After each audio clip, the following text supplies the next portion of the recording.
大家好，咁我又翻嚟啦。咁對上一條片咧，原來已經係3個月前啦。咁我每一次拍片咧，都係講翻我個實習究竟遇到啲咩奇人奇事啦。咁今次咧，呢個實習咧已經喺我 Year 3嘅。咁我嚟緊下年嘅3月至4月又會有一個為期6個禮拜嘅實習啦。不過講咗今次咧，呢個4個禮拜嘅實習究竟發生咗啲咩事咧？咁作為一個 Year 3學生又會遇到啲乜嘢咧？咁呢次實習咧，我第一個禮拜咧就係去唔同嘅 department 啦，有 breast imaging 啦，有 X-ray 啦，跟住又會走咗去另一間醫院叫 St Cross 啦，跟住然後有一個 study placement 啦。咁我唔知其他大學會係點啦，但係我哋今次作為一個 year 3咧，我哋會有一樣嘢叫 study placement 嘅。咁呢日攞嚟做咩？其實即係溫書啫，但係你要專登翻去醫院揾人簽到，但係你就坐由9至5就喺度溫書啦。不過我有啲同學唔係真係溫書嘅，但係我咧因為我哋完咗個實習又要即刻交一啲學校嘅 coursework 啦，咁所以我就攞嗰啲時間嚟做自己啲 coursework 啦，包括要寫一份2000字嘅 essay 啦。仲有我哋有個 leadership module 啦，咁係 year 3先有嘅，咁就係教點樣做一個領導啊嗰啲咯。咁我哋要做2份 coursework 啦，一份就係同其他唔同嘅 healthcare 嘅同學仔一齊去做一個 group project 啦。咁另一個 coursework 咧就好似要睇一套 MDT 嘅 meeting 啦，要去分析佢哋每個人究竟有啲咩嘅 leadership skills 啊。原來 leadership skills 仲分好多種嘅，我就而家就唔會講唔出啦。咁就大家可以再研究下，或者唔知你大學會唔會真係去讀呢樣嘢啦。今次咧就好似過往一樣啦，都同樣要做 assessment 嘅。咁我哋今次咧就比較多 assessment 要做啦，要做3個 adaptives 啦。咁咩係 adaptive techniques 咧？就係專係做啲比較困難嘅 patient，你究竟點樣去 adjust 你嘅技巧啦？例如可能個病人係有腦退化啦，可能中咗風啊，同你溝通唔到，或者可能瞓一張病床坐輪椅，呢啲全部都叫 adaptives 嘅。咁係啦，我哋要做3個呢啲 adaptive 嘅 assessment 啦，跟住亦都要做2個 CT head 啦，係啦 CT 嘅頭部。咁就總共5個 assessment 要做嘅。就首先講下係啦，第一個禮拜就 study placement，跟住星期5就係一個去 cath lab 嘅地方啦。成個禮拜都冇咩特別嘢啊，可以講下星期3嗰日我就去咗 X-ray，即係另一間醫院啦。咁我唔知點解咧，嗰間醫院好中意安排勁多人喺同一間房裏邊嘅，得2間 X-ray 房，但係差唔多有8個放射師啦，再加啲 assistant 啦，嗰啲 assistant 都會自己做 X-ray 嘅。咁變咗咧，學生咧學嘢嘅機會就冇乜啦。咁我想做 X-ray 都冇乜機會做到啦，除非我問佢哋可唔可以俾我試下做。咁當日咧，亦都有我嗰個做翻我哋 placement 嗰個負責我哋學生嘅一個我哋叫 practice educator 嘅人啦，佢當日喺度啦。咁好彩佢喺度啦，因為我哋同時都需要每個禮拜攞2個 feedback 嘅。咁當日我就揾一個人幫我寫 feedback 啦。佢嗰個 feedback 裏邊竟然話我咧唔夠積極啊！咁但係其實我唔積極嘅原因係因為佢哋之間其實都冇乜 patient 啦，佢哋平時就喺度坐喺度傾偈啦。咁我唔係好融入到佢哋嘅對話啦，佢哋溝通嘅嘢啦。咁所以我就個人比較靜啦。咁就可能因為咁樣而俾佢哋個印象就覺得我係唔夠參與。咁但係好彩因為我嗰個 practice educator 當日都喺在現場啦，佢都睇到我喺 X-ray 嗰方面係有積極做嘅，只係同人哋傾偈就爭啲啦。咁佢都話唔怪得我呢樣嘢嘅。咁好彩當日佢有佢喺度見證住啦。咁之後咧係啦，study placement 就攞嚟做我嘅 coursework 啦。不過咧，佢哋咧當日都有個同學做 study placement 嘅，咁佢就見到我啦，就成日都有同我傾偈啦。我好想做自己嘅，但係佢就喺隔離喺度係咁講嘢啦。咁所以我最終我嗰日咧本來寫咗一個 list 自己想完成嘅嘢啦，但係只係完成到一樣嘅啫。咁同埋我哋依間醫院嘅好處，唯一好處啊，我就會講下究竟有啲咩弊病啦。就係嗰個 practice educator 咧係會 provide 一啲額外嘅 training session 嘅，咁佢專登揾我哋全部學生出嚟，然後佢就會俾一個 PowerPoint 啊，教下我哋一啲點樣做好啲好嘅 X-ray 啊，點樣同病人 communicate 啊嗰啲嘢，咁我覺得係幾有用嘅呢方面係。咁就係啦，講下cath lab 嗰件事啦。咁我上年 year 2去喺 cath lab 度實習啦，cath lab 係專係做心臟科嘅地方啦。咁我哋放射師喺嗰度嘅唯一用途就係操控部機嘅啫，你冇乜可以有做到啲乜嘢，因為主要係嗰個心臟科醫生去做嗰個手術啦。咁咧上年咧咁就有一個後生啲嘅男仔啦，唔會同我哋講任何嘢啦。咁唯一一個比較老啲嘅阿伯咧，我上年都專登寫咗張感謝卡俾佢，因為佢真係幾好嘅對學生，佢會專登好詳細咁解釋究竟心臟嘅結構啊，我哋放射師喺嗰度係做啲乜嘢工作，佢咩都會解釋一次嘅。咁變咗咧，我哋學生就寧願黐住佢，都唔想黐住嗰個後生仔啦。咁但係今年咧，呢個後生仔好死啦，咁佢肯俾我哋跟佢去學嘢啦，亦都咧專登整咗份咁嘅嘢，或者做個名先，係整咗份咁嘅嘢，student guide to cath lab 啦，入邊係哇好 detail 嘅勁多資料啦，咁就整一份咁嘅 learning material 俾我哋喎，咁好死喎。咁我唔知發生咩事啦，因為嗰個伯已經唔知仲喺咪嗰度做啦，咁可能變咗佢就 in charge 啦，咁所以佢就可能知道有學生會嚟實習，咁就專登去做呢啲嘢，或者唔知咧，可能個頭叫咁做啦。第二個禮拜啦，咁個第二個禮拜咧就集中係 MRI 同埋 CT 啦。咁我頭先講過啦，我 CT 要做2個 assessment 啊嘛，咁我都要好好把握機會咧，就呢個禮拜去完成咗個 CT。MRI 咧就我好欣賞有個放射師啦，佢真係咧點講好咧？我一直都唔信 MRI 嘅，因為啲用磁力共振啊嘛，我唔相信佢個磁力係真係咁強，直至我親眼睇到佢原來係真係咁強嘅時候。因為我睇過有啲新聞啊，或者甚至學校都有講噶啦，可以成張床、成張輪椅飛埋過去部機嗰度，因為佢嘅磁力係咁強。但我未親眼見過，所以我就唔信啦。嗰日嗰個放射師咧就喺個櫃桶之間有條鐵鏈啦，可能專係想示範俾人睇啦。佢就掹住條鐵鏈，個鐵鏈係半空中嘅。係扯埋過去，但係佢好用力咁掹住啦，當然就唔俾個鐵鏈飛埋過去啦。但係就為咗想俾我哋睇咧個磁力係有幾厲害啦。咁佢亦都有去解釋下究竟MRI 成件事係咩嚟啊咁樣，所以我都好多謝佢。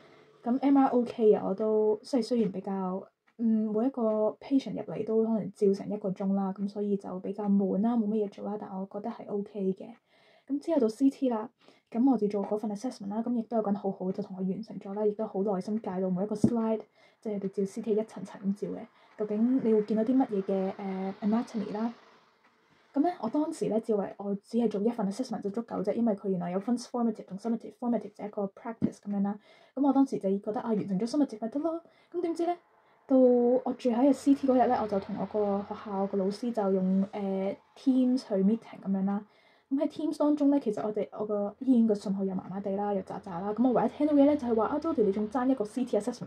我話吓？我已經完成咗1個咯，原來要做2個。跟住我話，但係我當日已經係做咗嘢 CT 啦。佢話咁冇辦法，你自己諗計啦咁樣。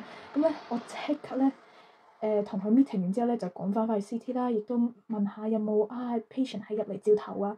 咁可惜咧，我當日嗰間房佢哋睇過個 list 咧冇 patient 係照頭，咁所以咧佢哋就建議我去急症室嘅 CT 啦，去揾人去幫我做 assessment。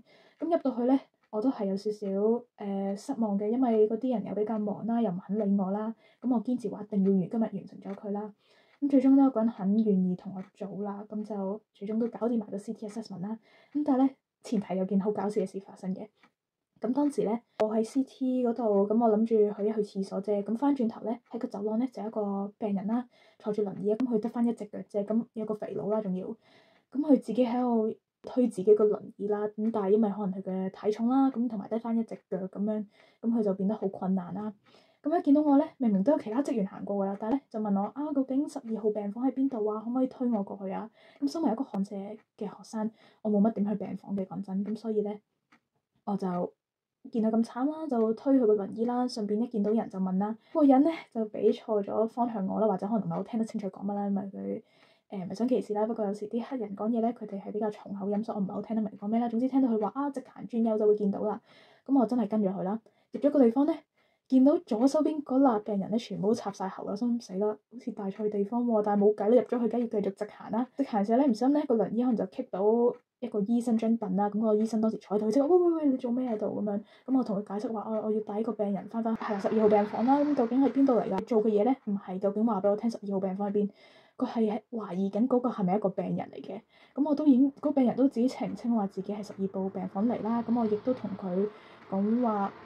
我只係帶緊佢翻去嘅啫，咁但係咧佢哋就做多額外無謂嘅嘢啦，就喺個電腦度喺度 check 呢個 patient 嘅名啦，跟住咧就竟然講句話佢唔係屬於我哋嘅 patient，咁啊令我更加驚咯喎，咁係咪好似俾人一個感覺就係我帶一個陌生人入嚟間醫院，冒認係病人咧？佢哋個個自己喺度討論嘅時候咧，咁先有個護士突然間出現，先話俾我聽究竟個病房喺邊度，但係佢都冇 exactly 真係帶我去嘅，佢又係俾啲方向我，等我自己去慢慢探索啦。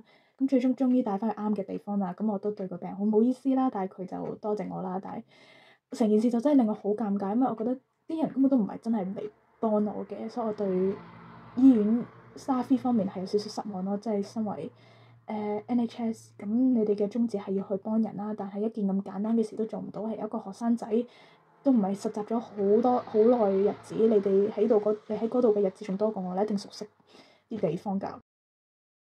之後 move 翻去第3個禮拜啦，咁咧我就係去第一日就 study placement 咧，又係咁好彩嗰日咧就得我一個，咁我可以盡情做自己嘅嘢啦，咁亦都可以完成揾到 coursework。咁第二日咧就去 interventional 嘅地方啦，咁咧 interventional 係做啲live X-ray 啦，咁咧啲同學都成日都話啊，其實可以成日得一個 patient，咁的確係真係好悶嘅嗰度。咁好彩我有另外一個同學都一齊同我去啦，咁嗰日咧就有佢陪住，有去傾下偈咁樣。咁亦都去咗手術室啦，咁亦都睇咗啲手術嘅 case 啦。我講下 intervention 見到都我平時因為做醫護一定會見到血㗎啦，等等嘅嘢，見到肉見到血咁樣。咁個 patient 咧，佢做嗰個咧係叫 tunneling 啦，咁就係因為佢插咗啲管落去個身體度，咁但係咧條管咧為咗 secure 咧，佢喺佢嘅大髀嗰度咧穿兩個窿，咁條管由一個窿入咗去之後咧，由另一邊出翻嚟，跟住嗰下我真係有少少嚇親啊嘛，冇諗過會要咁樣啦，我未見過啲咁樣嘅 case 啦，即係條管咁樣由 skin 下邊咁出翻嚟，咁嗰下我都嚇親嘅。不過我要知道入咗醫佢就係要見到呢啲嘢㗎啦，CCD 料血呢啲咁嘅嘢。手術室咧被醫生話，咁究竟發生咩事咧？咁因為我知道將來你 qualify 咗之後咧，你要自己一個人去入手術室去兼顧晒所有嘢㗎啦。咁咧，所以我當日咧就問嗰個放射師啦，可唔可以俾我試下自己控制部機，俾我成日擔當下。咁佢都應承話 OK 嘅。咁但係咧，因為咧我始終嗰部機又重啦，跟住我哋幾時去 expose 咧？就係當嗰個醫生話flash，咁你就撳嗰粒掣啦。咁當日咧嗰個病人係一個細路仔啦，要照隻腳咁樣啦。咁咧個醫生話 flash，OK 撳咗下啦。跟住之後咧，好似我同個放射師都聽到佢話 flash 啦，我都望一個放射師去確認啦。佢話係啦，你撳啦咁樣。你撳完咧就俾嗰人話啦，我冇話要撳啊，而家咧搞到個病人多咗輻射啦咁樣，咁就話咗我幾句啦。咁我都唔好意思咁樣。咁即係第二次咧，佢叫我 flash 啦。咁撳嗰下咧，佢嗰個同事啦，即係隔離嗰個實習醫生啦，就喐咗個病人隻腳一下啦。咁咧變咗個幅相就有少少模糊啦。咁但係唔關事啊嘛，但係佢就覺得係我嘅問題啦。咁就又話多我幾句啦。咁我當時係有少少驚嘅，因為咁多人之下，咁一個學生仔俾個醫生鬧。咁但係其實佢最終我估佢都係想為我好嘅，因為佢都完咗成件事之後，佢都專登揾咗我講咗幾句啦，即係教我手術室係究竟成個 procedure 係點啊，咁樣叫我即係小心翻啦，下次。好啦，最後一個禮拜我真係嘅特別啦。我唔記得同大家講啦，呢次實習咧，作為一個 year 3咧，我哋係要做夜班嘅 night shifts 嘅。咁我最後一個禮拜咧就安排咗係做夜班啦，個時間勁長啦，13個鐘，返8點放第二朝9點，咁就係啦。大家想象到你成晚都要唔瞓啦嘅狀態下，一開頭都有啲期待嘅，即係究竟夜晚個醫院係點嘅樣啦，會唔會好多病人咧咁樣？因為有人嚇過我啦，佢係一個放射師嚟嘅，佢就話自己做過夜班，有自己一個人做過200幾個病人。我想夜晚咁多 patient 咁得人驚咁樣，但係嗰日唔係啲特別日子嚟喎，唔知點解佢就話咁多啦，咁我都好驚啦，同時但係有少少期待啦，究竟我係見到啲乜嘢，會見到啲好恐怖嘅 case 啦，因為啲同學話俾我聽，佢做夜班嘅時候咧，有個病人咧係俾架飛機剪過隻腳啦，咁佢直頭話見到肉見到骨啦，咁我就覺得夜班應該會係見到呢啲嘢嘅。咁第一日咧，我就同兩個黑人男人去 work 啦，咁佢哋都 OK nice 嘅，佢哋都問我架巴，因為知我住唔係 Coventry 啦，所以佢就問我你架巴士幾點嚟㗎咁樣，咁佢就我俾咗 schedule 佢睇啦，咁佢當日咧雖然就話9點先走得，但係佢哋7點幾就俾我翻咗屋企啦，因為知我攰啦，要成晚都捱夜啦。咁我都有1個鐘頭嘅休息時間，咁就攞嚟瞓覺，但係其實都唔係真係瞓得着，因為始終一個陌生環境啦，跟住我第一日又冇乜準備啦，啲燈又殘眼啦，咁我揾咗個好靜嘅地方冇人去瞓嘅，但係都係瞓唔到啦，加上天氣又凍啦。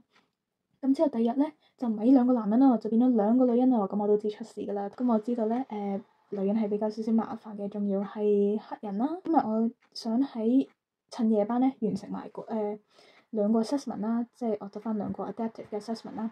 咁我第一日就已經完成咗，有個好好嘅黑人男人咧同我做咗啦。咁原來佢以前係做科學老師嚟嘅，咁所以咧佢同我解釋嘢都非常之清晰啊，亦都會好耐性啦。咁但係最搞笑就係咧個病人入咗嚟啦，佢叫我嗱你睇清楚張 form 先，慢慢嚟咁樣。有病人喺度都仲慢慢嚟，我自己個人本身有少少急啦，係中意做嘢快，但係咧佢就乜都叫我慢慢去做，咁就好悠閒嘅咁樣。但係好多好彩，佢同我完成咗個 assessment，咁剩翻1個啦，咁我就決定諗住第2日就完成啦。咁嗰2個女人咧，其中一個咧就係一個 BCU assessor 嚟嘅，咁即係幫另一間大學嘅人 assess 啦。咁其實原來佢哋係要 go through 一啲特別嘅 training，佢先可以做到 assessor 嘅，即係幫一個學生做 assessment。咁啲人都話啦，反正都係大學啫，點解唔可以 assess 我咧？咁我都先前同過我個 practice educator 講啦，咁話如果夜班真係 touch wood 冇人可以同我做 assessment，咁點算咧？咁佢就話有個辦法嘅，就係同佢講咧，究竟我同邊個做嘢咧，佢就可以照幫我簽咗得㗎啦。咁我都同佢解釋咗啦呢樣嘢啦，但係佢係都唔信我，係都堅持唔同我做 assessment，仲即係好乞人憎啦。總之個性格係，咁我就覺得心諗死啦，成晚都要對住佢。同埋講一件事，咁就係咧，我8點嘅時候入去啦，咁當時仲有啲係返日頭嘅 staff 坐喺度嘅，佢哋原來好夜先收工啦，可能幾乎11點先走人嘅咁樣。咁其中一個咧就係我以前提過嘅個 T 小姐啦。如果大家睇翻我以前嘅片咧，咁我都有提過呢個女人嘅。咁就係啦，佢上年做咗啲嘢啦，就係有少少歧視嘅成分啦。咁我一入到去就見到佢啦，我仲心諗，我以為佢就係翻夜班嗰人，我仲覺得哇玩嘢咩？竟然夜班同我安排同佢一齊，我死得啦！佢當時一見到我咧，佢望都唔望我嘅，佢可能都身有屎啦，知自己做咗啲乜嘢啦，咁所以佢都唔敢望我，亦都一句嘢都冇講啦，大家。咁好彩咧，佢真係翻日頭嘅啫，佢到咗夜晚11點就走人㗎啦。咁但係咧，我同緊另外嗰兩個黑人女人咧，佢哋就比較麻煩啲啦，都係。咁當時咧，我有少少唔開心啦，即係你同我做唔到 assessment，咁夜晚又冇乜病人，咁我喺度究竟做乜嘢咧？咁樣。咁咧當時放 break 啦，咁我就自己走咗去咁樣，咁就瞓個籠啦，因為太過攰啦，唔適應夜班啦。跟住翻到嚟咧，哇！2個同事喺度審問我啊，簡直係，跟住仲用佢哋嗰啲勁重嘅口音喺度話你走咗去邊啊？即係你點可以自己任由自己放咁耐嘅 break 㗎咁樣？咁我同佢解釋，我係因為真係唔慣夜班瞓個籠啫咁樣。哇！真係怕咗佢哋嘅，即係跟住之後咧，我次次去廁所咧，我都要話聲俾佢哋聽啦，即係跟住。最搞笑就係我通常去廁所都順便拎埋個水樽，因為我想順便斟埋水咁樣啦。佢都要質問我，你去廁所做乜拎埋個水樽去？咁我心諗關你咩事咧？即係呢啲好少嘅都要結格格啦，勁乞人憎勁煩啦。跟住第二日咧都係佢哋，不過好彩多咗一個黑人男人啦。到嗰日做唔到 assessment，咁點算咧？咁都要講翻呢件事。第二朝嘅7點幾到啦，咁開始就有第二朝嘅翻日間嘅人入嚟啦。咁一個人咧就係 assessor 嚟嘅，咁。我就話可唔可以同我做 assessment，但係其實我當時個人個狀態已經好攰啦，即係成晚都幾乎即係自從瞓咗嗰個 break 啦，佢哋都冇再俾 break 我啦，所以我幾乎係冇瞓過覺啦，係個人個狀態好差啦。咁然後就走去做 assessment 啦。咁嗰個 assessment 咧其實都唔算係 adaptive 啦，有個女人就傷咗隻手咁樣啦，但係我都照話照搏啦，驚冇下一次做啦咁樣，我同佢講。咁我哋照做個 assessment 啦。咁咧，佢成場都唔出聲喎，佢咁翹埋手企埋一邊啦。個黑人男人，大家都知啦，照手係做一個 AP 啦，跟住要做一個 latch 啊。佢當時係做 finger 嘅，其實真係隻中指同埋隻呢隻啦 ring finger 啦。咁我哋做 AP 淨係照呢兩隻手指啦。咁照完之後做 lateral 咯。咁我當時你知我個狀態又唔係咁好啦。咁我諗住咧咁樣就算啦，咁樣就當 lateral 啦。咁之後影出嚟咧。我都即係 before 我撳嗰個掣嘅時候咧，我都問清楚係咪咁樣做㗎？我每一次即係 position 完之後 expose 之前咧，我都會向佢問翻一次咁係咪咁做，但係佢咧仍然都係翹埋隻手唔出聲。即係我照完啦，佢突然間先提就話我做錯咗啦，跟住咧個病人都仲坐喺度喎，佢就喺度慢慢喺度講啦，究竟 outlet 係點樣做啦，糾纏咗好耐咧，佢就自己做啦，變咗完咗事個 patient 走咗啦。我就話點解你當刻唔同我講我做錯咗咧？佢就話assessment 嚟㗎嘛咁樣。咁我話其實我同其他人做 assessment，佢就算我做錯咗少少嘢，佢哋都會提醒我啦。咁而家你變咗你對個病人增加咗輻射喎，咁樣駁翻佢啦。我話我知道我自己肥硬㗎，但係而家你變咗多咗輻射啦對個病人，咁樣好咩？咁咧佢就冇聲出啦當刻，但係咧佢就話咧，即係咁話我啦。你狀態唔好，你學咩人做 assessment 啊？我好後悔俾咗呢個機會你做 assessment。哇！我聽到嗰句咧，我個人又攰啦，聽到一句咧，我就個心好噏啦，係想喊啦，但我忍住眼淚。你哋平時冇乜機會俾我哋學生去做呢啲 X-ray 咁嘅嘢啦。咁而家做嘅時候，咁我做錯咗，唔係應該提醒翻少少咩？即係我都係個學生嚟啫嘛，都會有犯錯嘅時候㗎啦。但係調翻轉，你竟然寧願翹埋雙手企埋一邊唔出聲，就呢個情景令我諗翻起當年嗰個 T 小姐咁對我啦，就係好多人等緊我去做個 X-ray。佢又係唔出聲唔講嘢，我真係最唔中意人就係咁啦，即係你明知你睇住嗰人做錯緊㗎啦，點解唔提點佢少少咧？呢度一個 assessment 係真係唔可以提水，但係咁同時間你都要考慮到個病人嘅安全嗰啲等等嘅嘢㗎嘛。咁所以咧嗰刻我係好唔開心啦，咁我直頭就係完咗就走人啦咁樣。咁第二日咧，可能個天都幫我啦，我有個肥女人啦，咁佢翻日間嘅，佢當時佢就本來同我講話9點先放工啦，但係原來佢8點先就放啦。咁我就同佢講話，你臨到前同我做埋個 assessment 先啦咁樣。咁佢都好心同我做咗。咁咧當時咧完晒成件事咧，佢就同我講you've done terrible 咁樣啦。我話 what did I do wrong 咁樣，佢就 everything。但我睇翻佢個 comment 係非常之好嘅，咁就 pass 咗啦。咁我都好感激佢，我專登咧喺好多人面前咧送包少少嘅零食俾佢啦，為咗俾佢睇我係多謝佢幫助我。而在座其他人咧係冇一個人肯幫我嘅，咁我專係俾佢哋睇，即係你哋幫我嘅，我係會 appreciate 佢嘅幫助咯。咁所以其實呢件事咧令我其實有啲嬲啦，即係職場上邊你總會遇到啲咁嘅人，佢哋係見到你新手或者一個學生，佢哋係唔會想幫你啦，想為難你啦等嘅嘢，但係咧同時間你都要比較堅定啦，個人唔可以俾佢哋恰到啦，所以就係啦，提醒大家啦，如果將來你實習遇到啲咁嘅人咧，唔使驚嘅，總會有其他好嘅人會肯幫你啦。咁完咗個 assessment 啦，咁夜晚又係對住嗰2條友啦，咁今次我真係謹慎啦，我話佢哋叫我放 break 嘅時候，我話幾 break 係幾耐啊，跟住我就會 set 咗個 timer 啦喺個手機嗰度。咁一開頭第一個 break 咧就45分鐘嘅，咁之後夜晚咧就對住嗰2個女人啦。咁我只係遲咗少少幾分鐘翻到去，咁都係坐咗喺出邊同個 assistant。跟住個女人咧就話啦：你放45分鐘喎，你做乜咁遲先翻嚟啊？咁佢一直喺嗰間房裏邊啦，咁佢就可能唔知我坐喺出邊啦。咁我同佢講話，我係準時翻嚟，我只係坐喺出邊同個 assistant 啊，可以直接問個 assistant，我係翻咗嚟嘅，先冇聲出啦。但係勁乞人憎咯，即係佢自己咧就可以放無限 break 啦，跟住但係咧我哋咧就有一個狂做嘢啦，佢又冇乜點做嘢啦，但係佢又要 in charge 或者麻鬼煩呢啲人。咁之後又領第二個 break 啦，佢就俾我放1個半鐘嘅，咁嗰個咧我都要準時翻佢啦，為咗證明俾佢睇咧，我係好謹慎嘅對呢啲嘢嘅。當時放 break 啦，我又翻返去我平時瞓開個地方啦，發覺嗰度已經有個人瞓咗喺度啦，咁我就即刻好驚，就走咗去一啲有信仰嘅房啦。我張凳有個人瞓咗喺度啊，所以咧我都係唔好瞓喺嗰度，好似有啲危險啊，所以就入咗嚟呢間啦。應該係天主教嘅房，你冇入錯。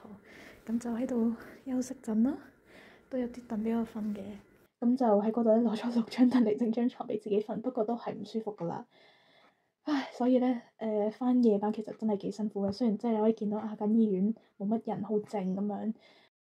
大家而家咧凌晨3點啦，咁咧可以見到咧成條走廊係冇人噶，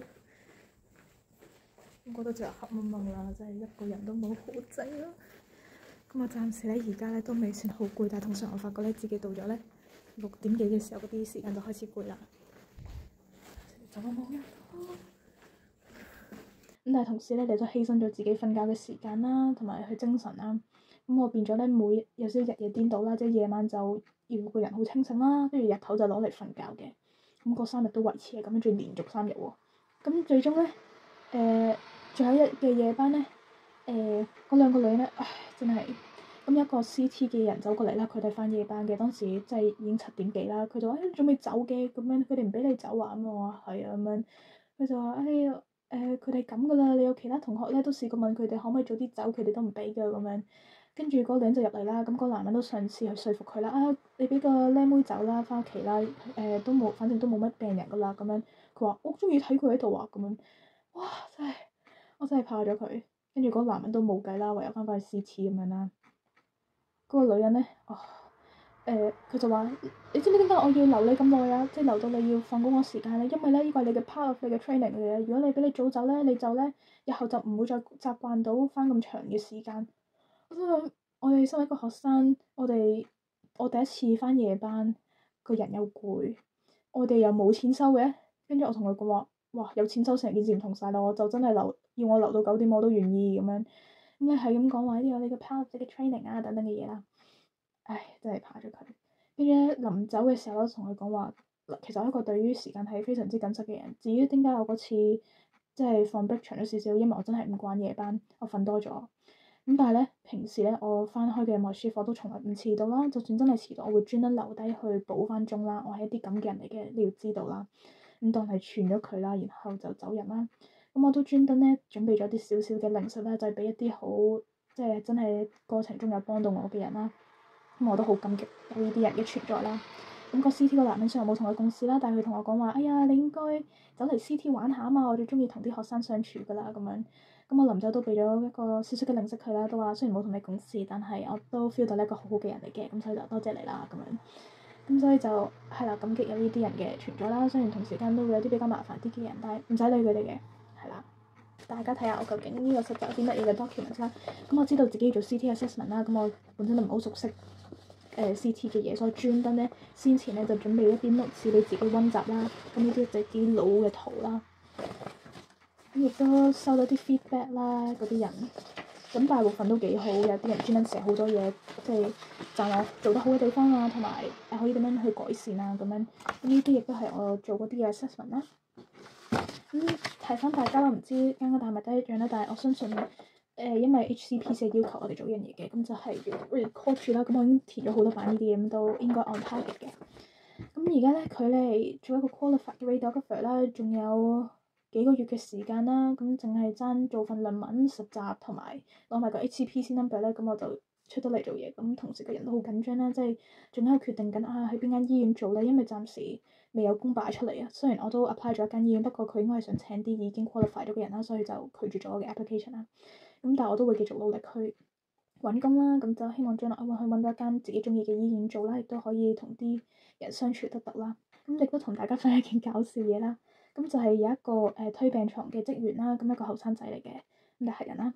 咁咧佢就好得意嘅，可能佢就好多人面前咧就讚我啦，話呢個學生好勤力㗎咁樣，如果有得投標啦，一定會投佢嘅咁樣。咁一次咧走廊咧就撞到佢啦，佢當時其實推緊一個病人去緊 CT 嘅，咁我當時就放緊 break 啦，咁我行出嚟佢就行入去啦，佢竟然就停低，即係有病人坐喺度喎，佢就竟然將個輪椅拍咗一邊啦，然後走嚟同我傾偈喎，我都其實我因為佢嗰日講嘅嘢啦，我就想送份禮物仔俾佢啦。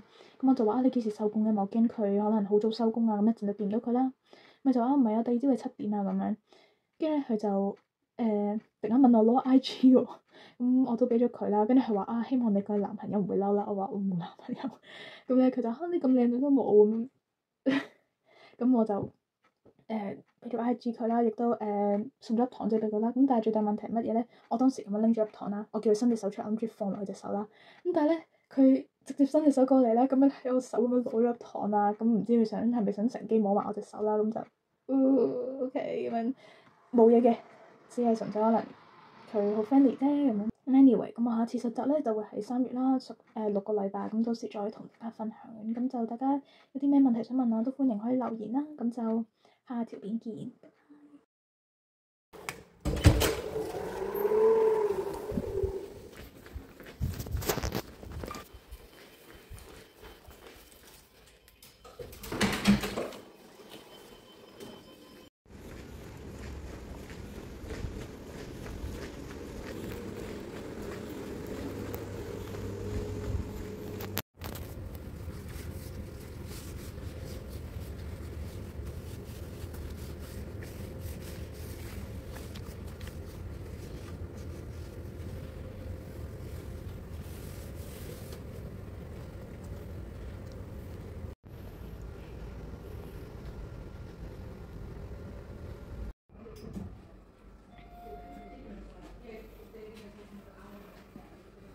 個醫院可以地下有血都唔清理。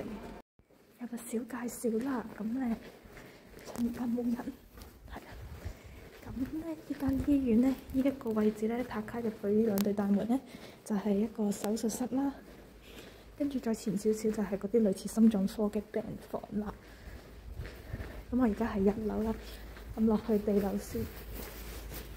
佢話 for bed patients， 唔理啦，反正都冇人會用啦。OK， 入，開俾你知我影緊。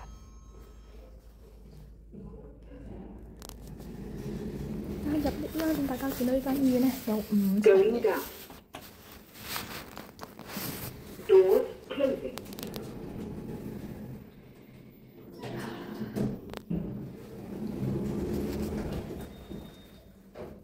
平時嗰啲咧就係俾嗰啲外地入嚟睇普通症啦，係啦，呢2對門口就係睇普通症。咁而家呢度就係地下啦，呢個就叫 fracture clinic， 係俾嗰啲骨折嗰啲啦，但係我就冇入過去嘅。呢個 X-ray 咧就係平時我哋做嘢嘅地方啦。記住咁慢慢做。